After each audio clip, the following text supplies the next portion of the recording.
What the hell is going on here? I snarled, slamming the bank statements down on the kitchen counter. The numbers stared back accusingly, thousands of dollars drained from my personal account over the past few months.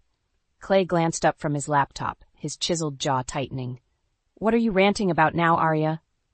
I could hear the dismissive tone laced with irritation. Don't play dumb with me. Nearly 10 grand has disappeared from my savings account, and I want to know where it went. He scoffed, shaking his head as if I was overreacting. You're being ridiculous. It's our money. Doesn't matter whose account it's in. My blood boiled at his arrogant indifference. We'd had this circular argument too many times. That's my personal savings I've built up over years, Clay. My money from marketing clients and investments. You can't just drain it whenever you want. I had some extra expenses to cover for the team, that's all. Clay shrugged nonchalantly before returning his gaze to the laptop screen. No need to make a federal case out of it. I opened my mouth but quickly clamped it shut. Reasoning with him was futile when he got this cavalier. Something dark twisted in the pit of my stomach, an instinct I could no longer ignore. Look at me. My voice was quieter but laced with steel. Clay's eyes flicked up, finally registering my simmering anger. What? I'm not buying your excuses anymore, not this time. I leaned forward, gripping the counter's edge until my knuckles turned white. You're lying to me about something, and I'm going to find out what it is. A humorless laugh escaped his lips as he rose from his chair. You're being paranoid, babe. The company's doing great, and your dad's business is more successful than ever. There was that smug, placating tone again, the one designed to make me doubt myself and back down. Not this time. In a few strides I was nose to nose with Clay, no kitchen counter between us. Don't you dare bring my family into this. If you've done anything to jeopardize their company. His features hardened, and he grabbed my wrist, his grip just shy of bruising. You listen to me. I've given you a life most women only dream about, a nice home, vacations, financial security. Stop acting like an ungrateful, hysterical shrew and leave the money talk to me. My heart was pounding, but not from fear. That arrogant sneer and his dismissive words ignited something within me, a simmering rage I'd suppressed for too long. In that moment, the carefully constructed facade of our marriage began to splinter. His fingers dug painfully into my skin as he leaned closer. This jealousy and distrust doesn't look good on you, Arya. Now, why don't you go take a hot bath and let me worry about the finances like a good little wife? That was the final condescending blow I could take. With a strength born of pure fury, I wrenched my arm free from his grasp. You narcissistic bastard. Our marriage is one big financial lie. Well, I'm done being one of your blind little lambs. Clay's eyes widened slightly at my vehemence, but I didn't stick around to hear his pitiful excuses and insults. I spun on my heel and stormed out, the slam of the front door being the final punctuation on our fractured charade.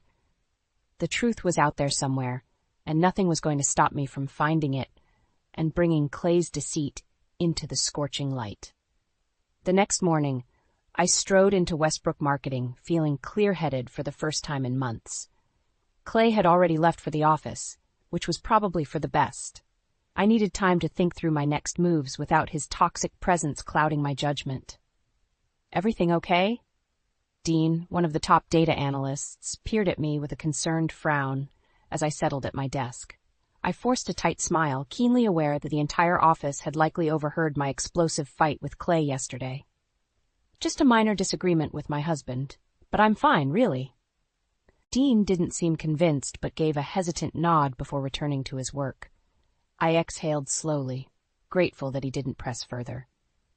I could sort through my marital problems on my own, starting by getting to the bottom of Clay's shady financial dealings. By lunchtime, I'd already dug up bank statements for the past year and created a meticulously detailed spreadsheet tracking where every cent of my savings and earnings had gone. The numbers told a disturbing story of frequent large withdrawals that Clay hadn't accounted for. He really is hemorrhaging your finances. A familiar voice made me jump. Lena stood over my shoulder, eyes narrowed at the incriminating spreadsheet. Sorry, I didn't mean to startle you. Your door was open. I quickly waved her inside, relief flooding me that my oldest friend was here. Lena, I'm so glad you stopped by. Clay's been up to something underhanded for a while now, and I need your help nailing down what it is. She settled into the chair across from me, jaw set in a determined line. You know I've got your back, no matter what. Just tell me everything. Over the next hour, I recounted every sketchy comment and strange financial discrepancy involving Clay, from the missing funds to his illusions about covering expenses for his precious sales team. By the end, Lena's eyes had hardened to chips of green ice. That weaselly son of a bitch, she hissed, surprising me with her uncharacteristic venom. Don't worry, Arya, we'll make him pay for this deception, both financially and emotionally. I couldn't help the rush of gratitude and affection for my straight-shooting friend. Thank you, Lena. You have no idea how much it means to have you in my corner. Lena leaned forward, perfectly arched brows furrowed in thought. Okay, first thing we need to do is documentation. I'll draft a formal letter from my firm putting Clay on notice that his shady dealings won't be tolerated. We'll also need to look into your options for legal protection, just in case that slimeball tries anything underhanded. I nodded, finally feeling like I was taking back control. There's more. I think some of my dad's business funds may have also been compromised. Lena's eyes went wide with outrage. Clay stole from Max, too? Oh, that tears it. I'll make sure his expensive suits get taken away and he rots in prison. My lips twitched despite the circumstances. Only Lena could interweave snark and dogged loyalty so seamlessly. Slow down there, Bulldog. We need to gather hard proof first before looping in my dad. I placed a calming hand on her arm. For now, let's focus on legally protecting me and making sure Clay faces consequences for his thievery. Lena's severe expression softened slightly, and she gave a brisk nod. You're right. We do this methodically and by the book. God help that bastard once we put the screws to him. A sense of grim purpose settled over me. My marriage may have crumbled, but I refused to be another helpless victim of Clay's manipulation. With Lena's brilliant legal mind and my own determination, the deceitful facade was about to come crashing down. Justice and vengeance were on the horizon, and nothing would stop me from achieving both. Over the next few days, Lena and I compiled an airtight dossier documenting every suspicious transaction and questionable money trail involving Clay. My whole body thrummed with vindicated fury each time another piece of evidence materialized. I was bent over my laptop Friday evening, scouring Clay's company expenses yet again, when my cell phone buzzed with an incoming call from my dad. A knot formed in my stomach. I hadn't been ready to loop him in on this chaos just yet. Hey, Dad, what's up? I tried to keep my tone light. Arya, we need to talk. Max's gruff voice was laced with an uncharacteristic tension. It's about your husband and the company finances. I felt the blood drain from my face as realization crashed over me. Lena and I had been so focused on Clay's personal deception that we missed how deeply his thievery may have penetrated into my father's business world. I'm on my way over now, I said, already grabbing my purse and car keys. When I arrived at Max's house 20 minutes later, he was waiting in the den, a grim countenance etched on his chiseled features. This couldn't be good. His piercing gaze met mine as I entered. You weren't going to tell me about that snake, Clayton, misappropriating funds from my marketing software firm? I opened my mouth, but the words stuck in my throat. How did he find out? As if sensing my question, Max jerked his chin towards the love seat. Your friend Dean came to see me, showed me documents indicating your husband's been skimming money from client accounts and grossly overbilling. There was Dean, looking appropriately abashed at having spilled the beans. But his eyes were resolute. He clearly saw this as the moral thing to do. I'm so sorry, Arya, he said sincerely. I couldn't just stand by while Clay kept robbing your family like that. Not after all Max has done for the company and his employees. A surge of affection for my ethical colleague washed over me. No, Dean, you did the right thing. I was trying to gather proof before bringing this to Dad's attention. Max let out a gruff noise of assent. Good thinking. We'll need to blow that rat scheme out into the open with irrefutable evidence. For the next hour, Dean outlined the improper billing and accounting discrepancies, while I shared the documentation Lena and I had compiled regarding the personal finances. By the end, a pall of grim determination had settled over the three of us.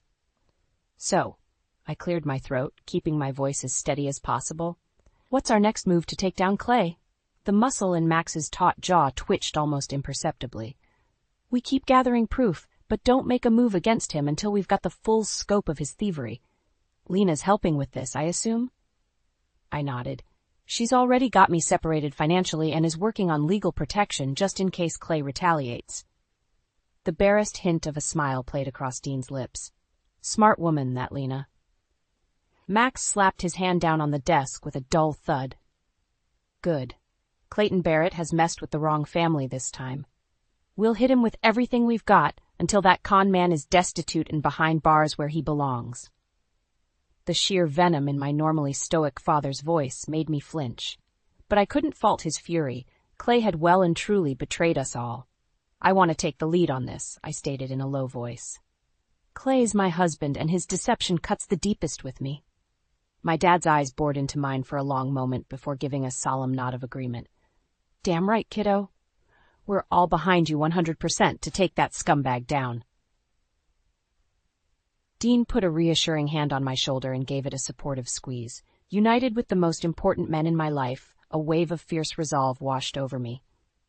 I would make Clay pay for every last cent he'd stolen. More importantly, I'd shatter the twisted facade he'd constructed and regain my sense of self, my independence, once and for all. The games were over. The reckoning had officially begun. Over the next few weeks, a cold determination took root within me, hardening my resolve with each new, unraveled deception. Thanks to Dean's diligent record-keeping and Lena's legal prowess, the full, sickening scope of Clay's financial crimes came into focus.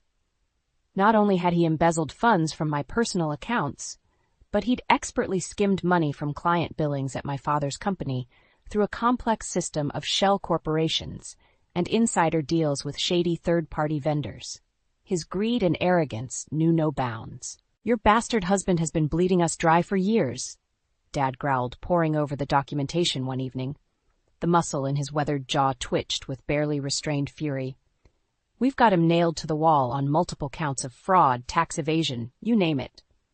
Lena's lips curved into a predatory smile, green eyes glinting with vengeful triumph. That double-crossing snake is going down hard.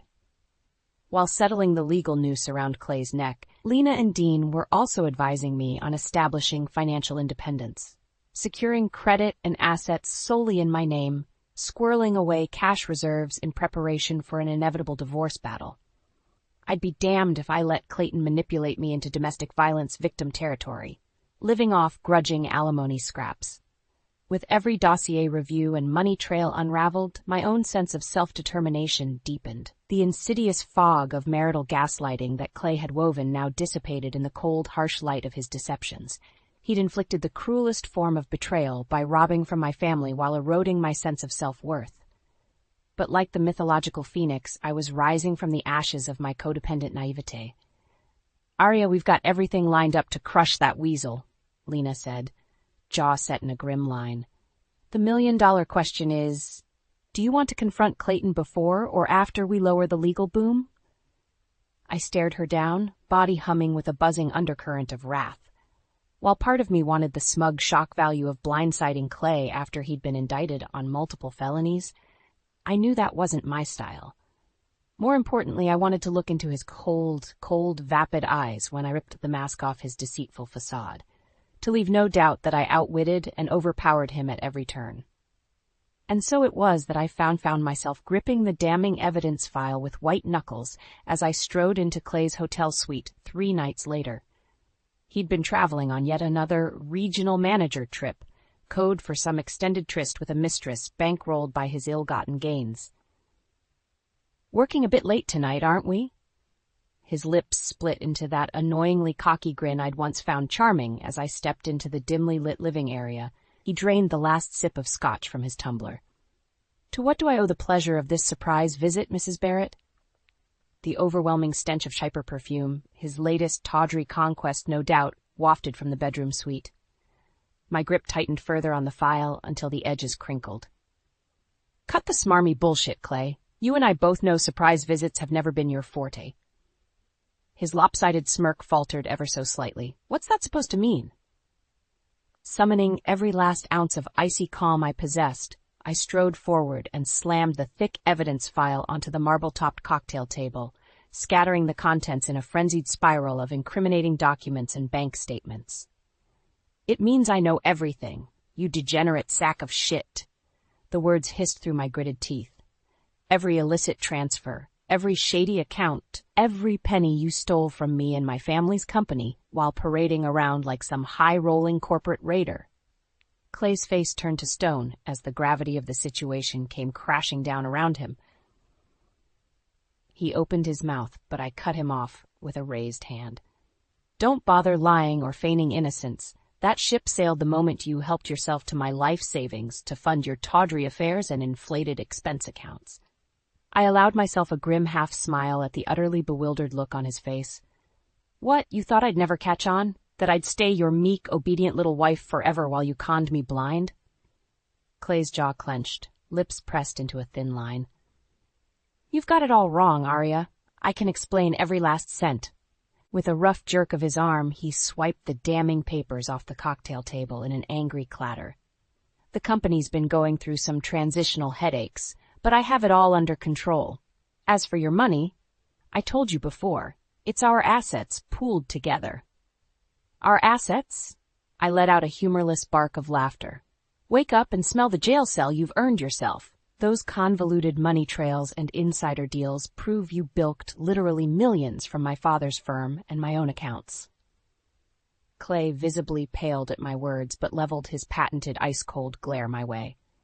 "You ungrateful little bitch. Is this the thanks I get for providing you a life of luxury? I'll bury you and that senile old prick Max in litigation until you're both bankrupt shells."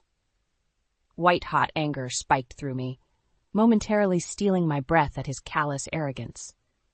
I stood there shaking with rage while he fumed and blathered more hollow threats and deflections. Finally, I raised my hand again, silencing his tirade. When I spoke, the tone was low and measured, yet laced with undisguised disgust. "Let me make one thing crystal clear, you sniveling worm. The free ride is over. No more embezzling from my family's hard-earned assets. No more living a champagne lifestyle by robbing from everyone around you with sociopathic glee." My gaze bored into his, ensuring he registered the full gravity and finality of my next words.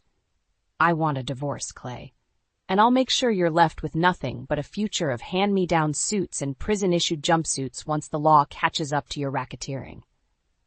In that instant, any facade of control Clay maintained came crashing down in spectacular fashion. Letting out a feral roar of rage, he lunged across the marble table and grabbed me by the shoulders, his grip punishing and brutal. "You stupid, delusional whore. Everything I built, every bloody advantage and connection I've cultivated, was for us, for our future." He gave me a vicious shake, splattering spittle across my face. "You'll never be anything more than a worthless trust fund brat without me." While part of me inwardly recoiled from the menacing violence radiating off him in waves, I remained utterly impassive, staring back at him with eyes made of granite. I'd prepared myself for the inevitability of his volcanic reaction to the truth. "We're done here," I enunciated each word with surgical precision, refusing to give him an inch while twisting free of his grasp. "The company and my father's legal team will deal with you appropriately from here on out." Snatching up the scattered papers and folders, I spun on my heel and strode for the suite door, movements cold and economical. I'd feigned bravery many times in the face of Clay's posturing before, but no longer. "You dare walk away from me? You ungrateful little cunt!" His voice dripped with venom and wounded ego as he grabbed my arm in a vice-like grip. "I'll bury you in litigation hell until you—" His spittle-laced tirade was cut short as a thick muscular arm clamped around his windpipe from behind, squeezing just shy of full restriction. The imposing form of my dad loomed over Clay's suddenly panicked expression. "That's enough out of you, dirtbag." Max's tone was lethal calm as he shoved Clay backwards, allowing him to flounder and gasp for air. "Threaten my little girl again, and the next grip crushes your trachea." The explosive introduction of my father's imposing presence clearly gave Clay pause, and he staggered back a few steps, knuckles whitening around his abused neck. I allowed myself a tight, triumphant smirk as I took in the scene. "Guess we're done with the false pretenses and sugarcoating the truth. My father's company is pressing charges against you for embezzling over $5 million from the firm's client account. Not to mention the multiple fraud and tax evasion charges awaiting once the authorities start digging into your slush funds and bogus vendors. You have no proof. Clay wheezed, beads of sweat speckled across his flushed brow. My lawyers will grind this joke of an accusation into the dirt. My expression hardened. Don't insult our intelligence. Between the paper trail linking your offshore accounts to dozens of improper money transfers and Dean's verified records from within the firm, you're beyond cooked. Dad took a menacing step forward. Any minute now, the local police and feds will be swarming this hotel on our call. Plenty of proof to take you into custody while we build the criminal case against you. Clay's veneer of composure was crumbling rapidly. I could see the panic beginning to set in behind his eyes as the sheer futility of his situation dawned on him. Arya, think about what you're doing. You destroy me here, and I'll make sure you and your whole clueless family are destitute within a year. I let out a hollow peal of laughter, unfazed by his desperate threats. Keep flapping your gums, you degenerate snake. The only things you'll be making from now on are license plates and shivs for your new cellmates. Taking one last look at his sweaty, bulging-eyed countenance, I tossed the evidence folder at his feet in a contemptuous shower of documents. Thanks for the memories, Clayton. Your vile actions have freed me in ways you'll never understand. With that parting shot, I turned and strode from the room, my father falling into lockstep beside me. Sweet, heady relief washed over me with every passing step away from the soon-to-be prison-bound wretch. The worst was behind me. All that remained was basking in the restorative justice to come. The next few days passed in a whirlwind of police interviews, emergency board meetings at my father's company, and Clay's increasingly desperate attempts to bully his way out of the mounting charges. But Lena had the situation on ironclad legal lockdown. Armed with the comprehensive evidence we'd compiled, she deftly maneuvered past each of Clay's pitiful objections and stall tactics from his admittedly slick team of corporate lawyers. It all came to a head at an emergency board meeting, convened to decide Clay's immediate fate with the company. With the Department of Justice breathing down our necks, a rapid resolution was required before the feds applied for an asset freeze on all revenue tied to his alleged fraud. This is a personal vendetta orchestrated by my estranged wife and her lunatic family. Clay's voice echoed through the stifling conference room as the proceedings kicked off. He stabbed a manicured finger at me where I sat flanked by Lena and Max. Arya has manufactured these wild fabrications out of spite because I dared file for divorce first. A low rumble of incredulous muttering filled the room from the assembled board members and executives. Even his staunchest old boy enablers seemed skeptical of that narrative given the overwhelmingly detailed evidence. That's enough, Mr. Barrett. Roger Kingsley, CEO of our parent corporation, spoke in a clipped, no-nonsense tone as he rapped his knuckles on the glossy tabletop. The forensic auditors and federal investigators have compiled more than enough documentation exposing your complex money laundering and theft from client accounts. Out of the corner of my eye, I saw Clay's face go pallid, sweat beading on his taut brow. He opened his mouth to object, but Roger raised a solitary hand, silencing him. Furthermore, bank records and electronic data trails show you repeatedly pillaged marketing funds and cash reserves to finance your lavish personal expenditures and indiscretions. The older man's eyes blazed with undisguised contempt behind his wireframe glasses. Clay's Adam's apple bobbed rapidly as each new damning revelation piled atop the last, effectively burying him in an avalanche of incriminating facts. In light of this overwhelming evidence and the legal liability you represent, you're hereby stripped of all corporate authority and terminated for moral turpitude, effective immediately. Roger punctuated the statement by slamming his palm down on the table with a dull thud. This is an outrageous miscarriage of justice. Clay shot to his feet, face mottled with fury as he shouted down at the impassive Kingsley. When my legal team is through with your corrupt evidence and sham proceedings, none of you will have jobs. He whirled towards me, eyes mere slits of impotent rage. You'll regret letting your psychotic need for revenge open this Pandora's box, Arya. At that moment, the double doors at the rear of the conference room banged open with a clatter. Two grim-faced U.S. Marshals in crisp blue windbreakers strode in, flanking a diminutive woman in a no-nonsense navy pantsuit. Clayton Barrett? The petite woman's voice carried a commanding presence that belied her stature as she addressed the now bewildered Clay. My name is Sarah Wilkins, special agent with the FBI's Fraud Investigation Unit. She allowed the slightest hint of a thin smile to crease her severe features. You're under arrest for multiple counts of money laundering, embezzlement, tax evasion, and corporate fraud. Anything you say can and will be used against you. For a moment, the room hung in stunned silence as two burly deputy marshals advanced and cuffed the now sputtering Clay, his jaw working furiously, but no words emerging. I turned a grateful eye towards Lena, who was sporting a rather self-satisfied grin as she watched her tormentor being hauled away, his expensive suit and disheveled hair the only remnants of the facade he'd so arrogantly maintained for years. Don't look so smug just yet, a nasal voice snarled as Clay caught my eye. You'll slip on a banana peel one of these days, Arya. And when you hit rock bottom with nothing and no one, maybe you'll appreciate the life I tried to build us. With that pathetic departing shot, the marshals wrestled Clay out of the room as Roger addressed the remaining shell-shocked assemblage. Thank you all for your patience and discretion during this catastrophic legal matter.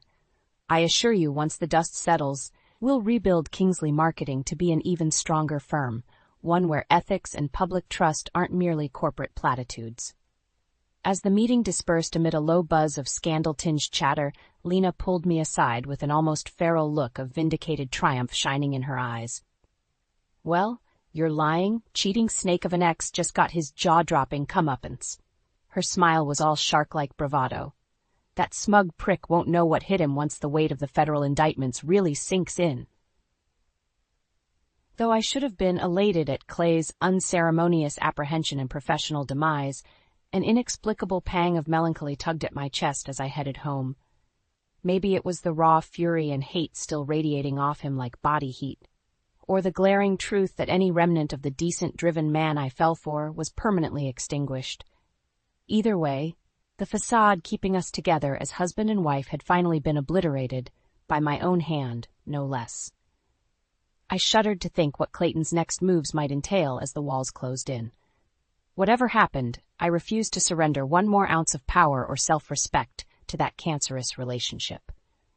Clay's bombastic implosion and arrest were just the opening salvo in what would become a brutally drawn-out legal battle over the coming months.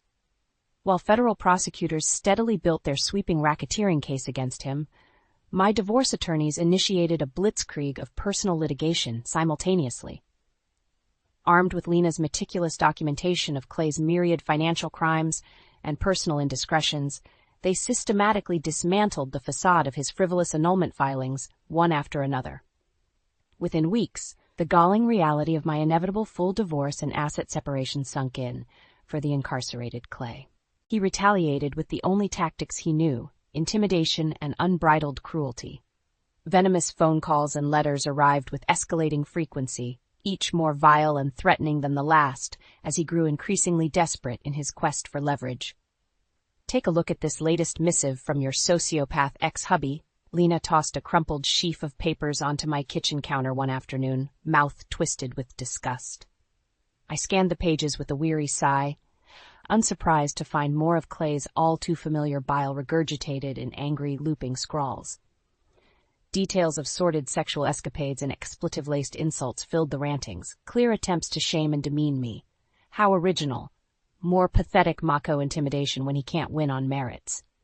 I tossed the pages aside, unfazed by his bluster at this point. Keep tabs on these unhinged tangents in case we need a restraining order.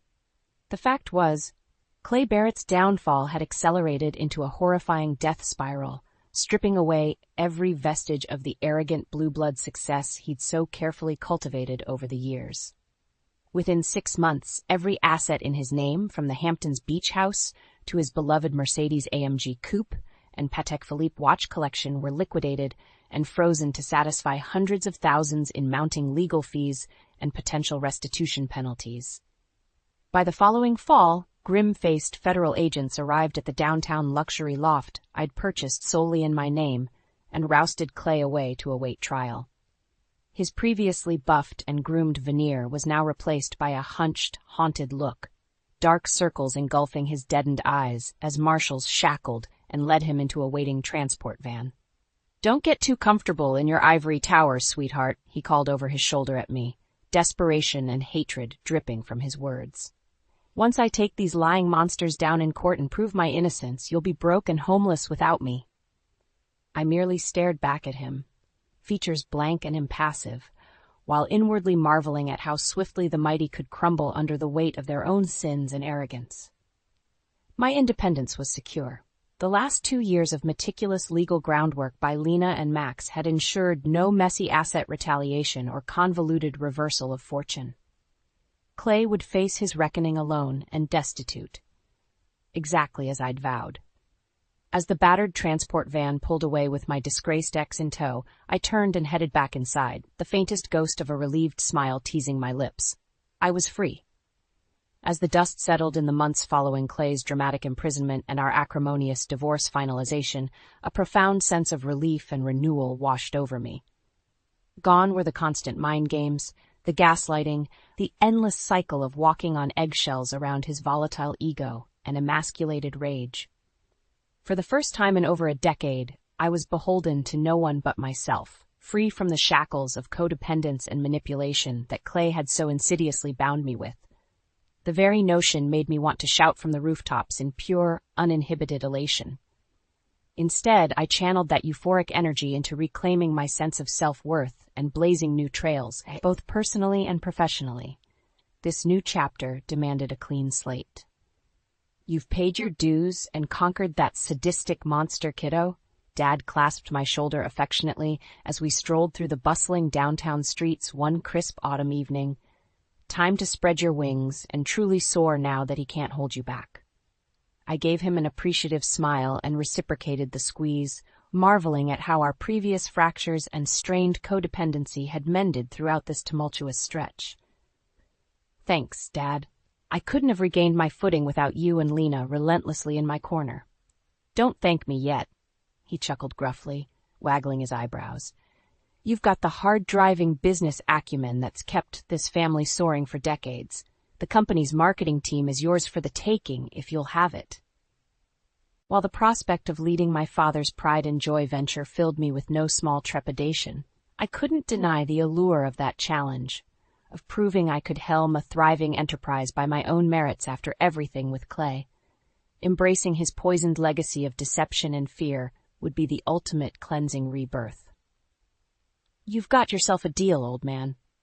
Squaring my shoulders defiantly, I allowed a self-assured grin to spread across my face. "I'll make you proud and elevate that team to unprecedented heights." By the following spring, I'd firmly rooted myself as managing director of Kingsley Marketing, orchestrating a full-scale creative and strategic overhaul that propelled the once imperiled agency back into profitability. Every boardroom negotiation, every hard-won new client acquisition and ensuing celebration was a cold slap of validation that I'd finally untangled myself from Clay's toxic web. And indeed, any faint murmurs of my disgraced ex's lingering animosity vanished once he was remanded to federal prison on a dizzying array of fraud and financial laundering convictions.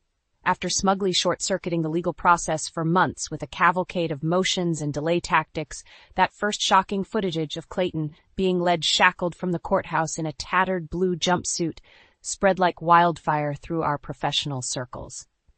By all accounts, he faced a harsh, uncompromising stretch of 15 to 20 years behind bars, with financial penalties astronomical enough to ensure he'd never reclaim his previously high-flying lifestyle and ego upon release. Yet in stark contrast to his humiliating downfall, I found myself scaling new professional peaks and embracing profound personal growth daily. Quickly establishing a reputation as a dynamic leader with integrity and vision, I fielded a dizzying array of career opportunities beyond the Kingsley umbrella. Turning down those lucrative offers was as gratifying as shedding those final invisible shackles of my traumatic marital past. Instead, I poured my energies into not just professional achievements, but selflessly mentoring other women, striving to sidestep the cycles of domestic turmoil and subjugation that I'd narrowly escaped, inspiring them to harness their innate self-worth and chart their own ambitious courses, just as Lena and my father had shown me in my darkest hours.